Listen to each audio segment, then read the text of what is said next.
নমস্কার বন্ধুরা, আজ আমরা কথা বলবো এমন এক পূজা নিয়ে যেটা শুধু ধর্মীয় পুজো নয়, বরং কর্মক্ষেত্রের সঙ্গে, আমাদের দৈনন্দিন জীবনের সঙ্গে গভীরভাবে জড়িয়ে আছে। বিশ্বকর্মা পূজা। পুরাণে বলা হয় বিশ্বকর্মা হলেন দেবশিল্পী। তিনি শুধু একজন স্থপতি নন, বরং যন্ত্র, শিল্প এবং কারিগরির আদিগুরু। স্বর্গের ইন্দ্রপ্রাসাদ, শ্রীকৃষ্ণের দ্বারকা নগরী, অশ্বত্থামার শক্তিশীল অস্ত্র সবই তার অপরিসীম দক্ষতার সৃষ্টি।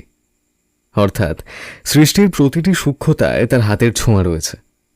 প্রতি বছর ভাদ্র মাসের শেষ দিনে, অর্থাৎ 17 সেপ্টেম্বরের কাছাকাছি সময়, ভারত জুড়ে পালিত হয় বিশ্বকর্মা পূজা। এই দিনে কারখানা, অফিস, দোকানপাট থেকে শুরু করে বড় বড় শিল্প প্রতিষ্ঠান পর্যন্ত সাজিয়ে তোলা হয়।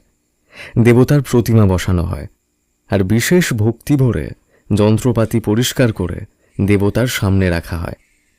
কারণ বিশ্বাস, এতে সারা বছরের কাজে মিলবে শুভ শক্তি, সমৃদ্ধি আর সাফল্য।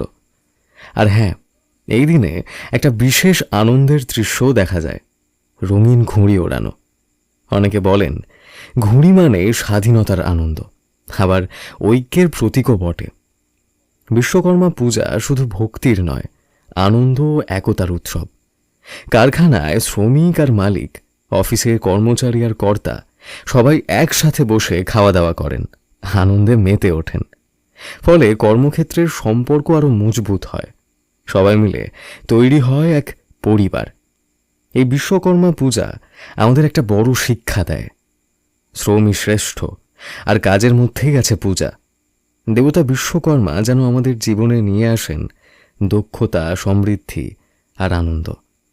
তাই আসুন, এই বিশ্বকর্মা পূজায় আমরা শুধু আনন্দ না করে, শুধু ভোগ না খেয়ে, বরং মনে রাখি শ্রমিক থেকে ইঞ্জিনিয়ার, কারিগর থেকে সাধারণ মানুষ, প্রত্যেকেই সমান গুরুত্বপূর্ণ। কারণ সবার পরিশ্রম মিলে তবেই এগিয়ে যায় সমাজ, গড়ে ওঠে উন্নত ভবিষ্যৎ। দেবতা বিশ্বকর্মা যেন আমাদের জীবনের দক্ষতা, সমৃদ্ধি আর সুখ শান্তি নিয়ে আসেন। আমাদের কাজ হোক সৃষ্টির অংশ, আর শ্রম হোক ভক্তির অঙ্গ। জয় বিশ্বকর্মাদেব। এই ভিডিওটি যদি আপনারা ইউটিউবে শুনে থাকেন, তাহলে নিচে থাকা সাবস্ক্রাইব বাটনটি ক্লিক করে তার পাশে থাকা বেল আইকনটি অবশ্যই ক্লিক করবেন,